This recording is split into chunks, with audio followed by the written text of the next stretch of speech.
أهلاً وسهلاً بكم يا أبطال في الحلقة الثامنة من سلسلتنا عن تاريخ مصر.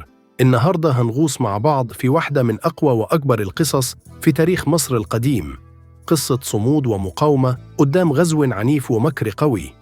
بنتكلم النهاردة عن الهكسوس، الشعب اللي جاي من أراضٍ بعيدة وقرر يغزو مصر ويحاول يفرض سيطرته على واحدة من أعظم حضارات العالم القديم.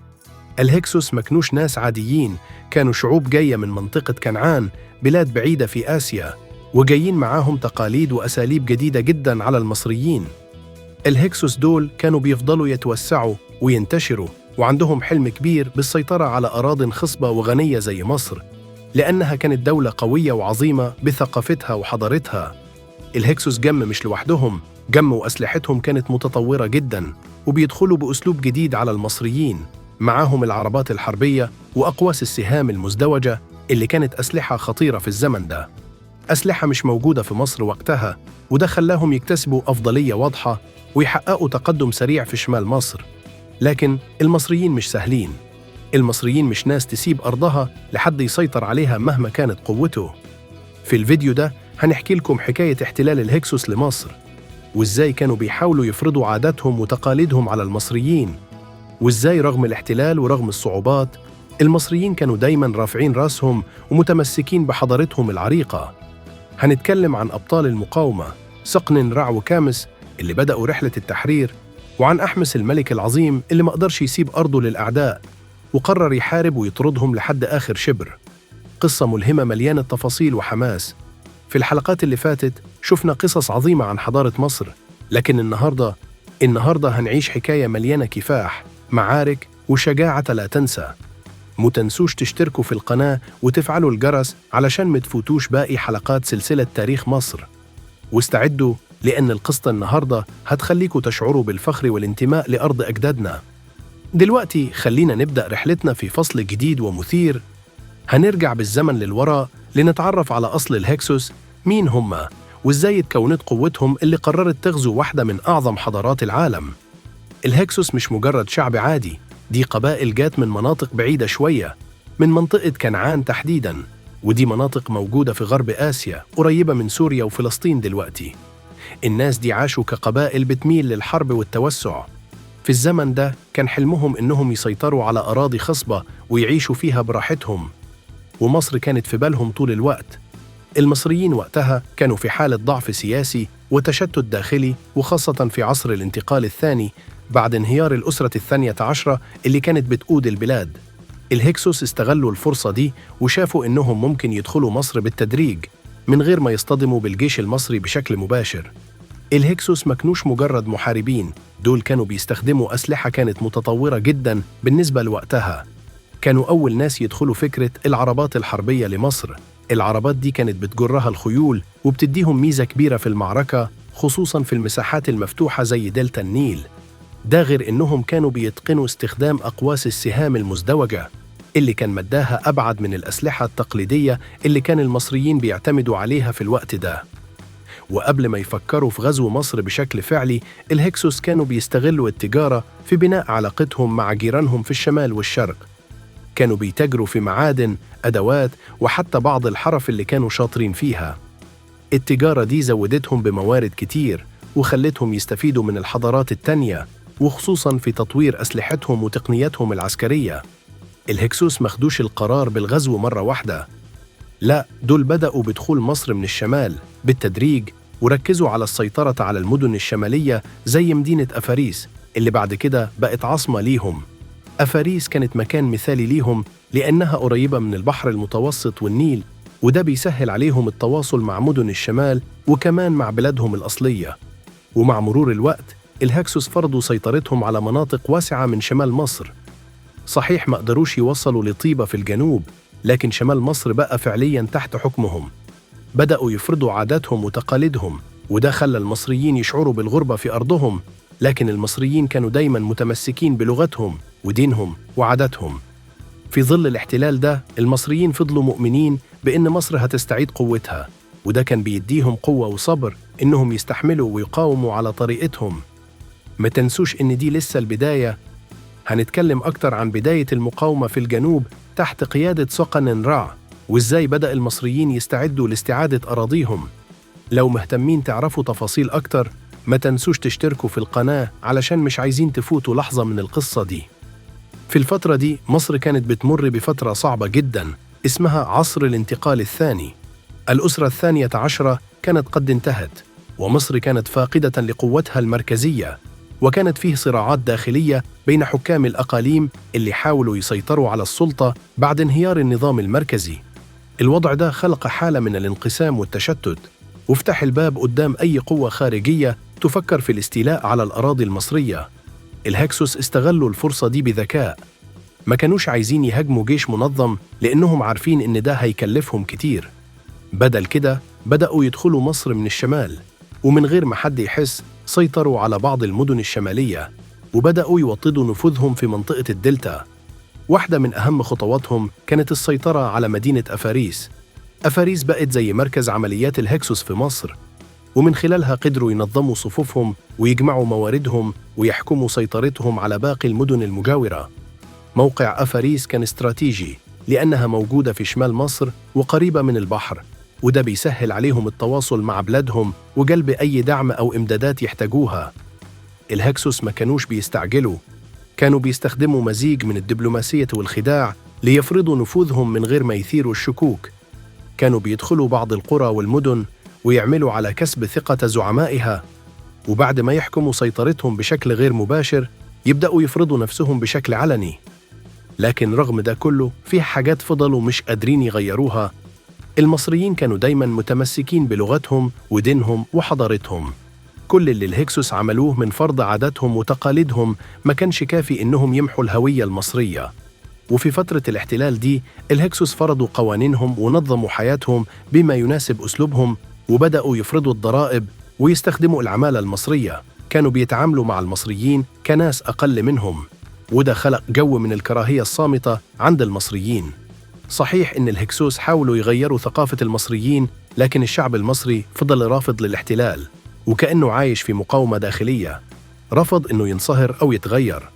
المصريين كانوا عايشين على أمل إنهم يستعيدوا أرضهم وحريتهم يوم ما، وفضلت أفكار المقاومة موجودة حتى لو كانت خفية، مستنيين اللحظة اللي يقدروا فيها يثوروا ويطردوا الغزاة. ودلوقتي بنقول لكل اللي بيسمعنا ما تنسوش تشتركوا في القناة علشان تتابعوا معنا باقي قصة كفاح المصريين ضد الهكسوس، لأن اللي جاي في الحكاية دي مليان حماس وأحداث مشوقة، ولسه هنشوف مع بعض إزاي المصريين قرروا يقلبوا الطاولة على الهكسوس. سقننراع كان حاكماً من حكام الجنوب في طيبة، وقائداً ما كانش يقدر يتفرج على بلده وهي تحت الاحتلال من غير ما يحرك ساكن. من قلب طيبة، المدينة اللي كانت بعيدة نسبياً عن سيطرة الهكسوس، قرر سقننراع إنه يطلق شرارة المقاومة ضد الاحتلال. لكن سقننراع ما كانش معاه جيش كامل أو أسلحة متطورة زي اللي مع الهكسوس. كان بيعتمد بشكل كبير على عزيمة المصريين وإيمانهم بوطنهم وحضارتهم. بدأ سقننراع يجهز الجيش، يدرب الجنود ويقوي عزيمتهم، وده مش سهل. كان بيمثل تحدي كبير قدامه، لكنه كان مؤمن بأن قوة الروح الوطنية هتكون سلاح أقوى من أي عتاد. وبيقال إن شرارة الثورة زادت بعد موقف مستفز جداً حصل بين سقننراع وملك الهكسوس اللي كان اسمه أبوفيس. أبوفيس كان عايز يهين سقننراع، فأرسل له رسالة غريبة ومهينة بيطلب فيها منه حاجات غير منطقية، من بينها إنه يوقف أصوات أفراس النهر في النيل لأنها كانت بتزعجه في قصره اللي بعيد جداً عن طيبة. الرسالة دي كانت بمثابة استهزاء صريح بسقننراع والمصريين، لكن سقننراع مرضش بالاستسلام. بالعكس، ده كان رد فعله قوي جداً، واعتبرها فرصة لإثارة الحماس بين شعبها وجنوده، وحس المصريين إن الوقت جيه علشان يتحدوا الغزاة. سقننراع بدأ يجهز المعارك الصغيرة في الجنوب، كان بيضرب ضربات مفاجئة لجنود الهكسوس اللي بيحاولوا يدخلوا مناطق الجنوب. العمليات دي كانت صغيرة في البداية، لكنها أثرت على معنويات الهكسوس، وبدأت تعطي الأمل للمصريين اللي كانوا تحت حكمهم في الشمال. وفي الوقت ده المصريين كانوا بيشوفوا أفعال سقننراع وبيزداد أملهم. الناس في طيبة وفي الجنوب كانوا بيدعموه وبيشجعوه، وكانوا شايفين فيه الأمل لتحرير مصر من يد الهكسوس. لكن للأسف المقاومة دي كان لها ثمن كبير. سقننراع قدم حياته فداء لمصر واستشهد وهو بيحارب الهكسوس. سقننراع مات، لكن موته كان بداية لثورة عظيمة. موته كان الشعلة اللي خلت المصريين كلهم يتحمسوا ويقرروا يكملوا المشوار اللي بدأوا. بعد استشهاد صقن رع، المصريين في طيبة ما استسلموش وفضلوا مصممين على تحرير أرضهم. صقن رع علمهم الشجاعة ورسخ فيهم الإيمان بأن مصر لازم تستعيد حريتها مهما كان الثمن. بعد استشهاد صقن رع ما كانش قدام المصريين غير خيار واحد، إنهم يكملوا الطريق اللي بدأوا ويحققوا الحلم اللي دفع حياته ثمن له. القائد الجديد اللي استلم شعلة المقاومة كان الشاب أحمس ابن صقن رع، اللي كان قرر إنه يحرر مصر مهما كلفه الأمر. أحمس كان صغير في السن، لكنه كان شجاع وذكي بشكل لا يوصف، وكان عارف إن تحرير مصر مش بس هيحصل بقوة السلاح، لكن محتاج ذكاء وخطة محكمة. أحمس كبر وهو شايف والده بيقاتل، وقرر إنه يكمل المسيرة دي مش بس علشان مصر، لكن علشان الانتقام لدم والده كمان. أول حاجة عملها أحمس إنه ركز على تدريب الجيش. الجيش ده كان مختلف عن أي جيش مصري قبله. أحمس استخدم تكتيكات الهكسوس وتعلم من أسلوبهم، ودرب جنوده على القتال باستخدام العربات الحربية، وزودهم بأحدث الأسلحة اللي قدر يصنعها. في نفس الوقت أحمس قرر إنه يقوي التحالفات مع القبائل المحيطة، وده ساعده على توفير الموارد والأسلحة لجيشه. ده كان جهد كبير، لكن أحمس كان شايف إن مفيش نجاح بدون استعداد وتحضير، واستفاد من أخطاء الماضي وحرص إنه ما يسيبش أي ثغرة. وفي اللحظة دي المصريين حسوا بإن الأمل بيعود، وبإن مصر ممكن فعلاً تتحرر على يد القائد الشاب ده. بدأ أحمس معاركه باستعادة المدن الشمالية واحدة ورا التانية. الهكسوس ما كانوش متوقعين الهجمات دي، لأنهم كانوا معتقدين إن المقاومة انتهت بموت صقن رع. أحمس فاجأهم بخططه الذكية، وكان بيستخدم تكتيكات المفاجأة والكر والفر. مدينة أفاريس عاصمة الهكسوس في مصر كانت أهم هدف بالنسبة له. المعركة هناك كانت شرسة. أحمس قدر يحاصر المدينة ويضعف دفاعاتها، وبعد معارك طويلة وشديدة نجح في اختراق أسوارها. بعد معركة أفاريس الهكسوس بدأوا يشعروا بالضعف وقرروا ينسحبوا شمالاً، لكن أحمس ما كانش ناوي يسيبهم يهربوا بسهولة، فطردهم لحد ما خرجوا تماماً من أرض مصر. أحمس كان عارف إن مهمته مش هتخلص غير لما يطهر الأرض بالكامل من وجودهم. المعارك الأخيرة كانت في منطقة شاروهين، وهي المكان اللي حاول فيه الهكسوس الهرب وإعادة تنظيم صفوفهم، لكن أحمس قدر يهزمهم بشكل نهائي وأجبرهم على الخروج تماماً من مصر. بعودة أحمس منتصر، مصر استرجعت كرامتها وقوتها، وبدأ عهد جديد من الوحدة والاستقرار. أحمس مش بس كان محرر مصر، لكنه كمان وضع أساس إمبراطورية قوية أصبحت منارة للحضارة، وأعاد بناء المعابد وعزز من الثقافة والفنون. دلوقتي بعد ما استرجعنا قوتنا وطردنا الهكسوس، دخلنا في فترة جديدة مش بس في تاريخ مصر، لكن كمان في تاريخ العالم كله. بنحكي عن تأسيس الأسرة الثامنة عشر، اللي كانت بداية عصر الإمبراطورية المصرية ووقت ظهور عظماء الفراعنة. بعد انتصاراته أحمس تولى عرش مصر كملك. القرارات اللي اتخذها كانت حاسمة. بدأ بإعادة توحيد البلاد وتقوية الجيش وبناء أسطول بحري قوي. أحمس كان عارف إن التحديات اللي قدامه كبيرة، لكن عزيمته كانت أكبر. بدأ يجمع حوله صفوف الملكية، وأكد على أهمية الوحدة الوطنية بين المصريين. أحمس ما كانش بس ملكاً، لكن كان قائد عسكري عظيم. أطلق حملات عسكرية ضد الأعداء، مش بس الهكسوس، لكن كمان ضد الشعوب اللي كانت تهدد أمن مصر. قدر يوسع حدود الإمبراطورية المصرية لتمتد لبلاد الشام ونوبي، وده خلى مصر في مكانة استراتيجية متميزة. ومش بس كده، أحمس كمان كان له دور كبير في بناء المعابد وتعزيز الدين، وكان بيعتبر نفسه ممثل للآلهة على الأرض. وده خلى المصريين يتعاطفوا معاه ويعتبروا نجاحاته مرتبطة بنجاح حضارتهم. تأسيس الأسرة الثامنة عشر كان بداية عصر من الإبداع والابتكار. الفترة دي كانت مليانة بالأعمال الفنية والمعمارية الرائعة. بناء المعابد مثل معبد الكرنك كان بمثابة تجسيد للروح المصرية في الإبداع والتفاني. كمان بدأ الفراعنة يركزوا على تطوير الزراعة والصناعة، مما زاد من ازدهار الاقتصاد. المصريين بدأوا يزرعوا محاصيل جديدة ويستخدموا تقنيات متقدمة في الري، وكل ده ساعد في تحقيق الاكتفاء الذاتي للبلاد. بعد حكم ناجح توفي أحمس، لكن إرثه ظل باقي. قيادته شجعت المصريين على الحفاظ على حضارتهم والدفاع عنها، وخلق جيل جديد من الفراعنة اللي هيمشوا على نفس النهج. وإحنا دلوقتي بنوصل لنهاية رحلتنا مع قصة الهكسوس وتأثيرهم على تاريخ مصر العظيم. رحلة مليانة بالدراما، الشجاعة والبطولة، وعلمتنا إن الأمل والصمود قادرين على تغيير مسارات التاريخ. من خلال الصراع بين المصريين والهكسوس شفنا كيف إن الوحدة الوطنية والإيمان بالأرض ممكن يغيروا مصير أمة بأكملها. أحمس وزملائه علمونا أهمية القيادة الحقيقية، مش بس في المعارك لكن كمان في بناء المجتمع وتعزيز الثقافة.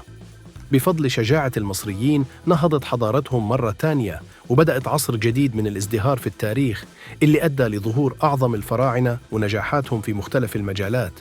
قصة أحمس والشعب المصري كانت ملهمة، وبتعكس الإرادة القوية اللي ممكن تخلق تغيير حقيقي. كمان التاريخ مهم عشان نعرف من وين جينا وإزاي نبني مستقبل أفضل. تعلمنا من أخطاء الماضي وعرفنا إن الشعب القوي ممكن يواجه أي تحدي ويحقق الانتصار مهما كانت الظروف. في الختام أحب أشكر كل واحد فيكم على متابعتكم لرحلتنا وعلى دعمكم المستمر. وللناس اللي مش مشتركين في القناة ياريت تفكروا في الاشتراك وتفعيل الجرس علشان تكونوا معانا في الحلقات الجاية ونستمر سوا في استكشاف أسرار حضارتنا وثقافتنا العظيمة. إحنا مش بس بنروي قصص، إحنا بنحافظ على تراثنا وبنبني جسر بين الماضي والمستقبل. يلا مع بعض نواصل مسيرتنا ونعرف أكثر عن العصور العظيمة والأحداث اللي شكلت هويتنا. شكراً لكم مرة تانية، وأشوفكم في الحلقة الجاية مع قصة جديدة ومليئة بالأسرار والتحديات. سلام.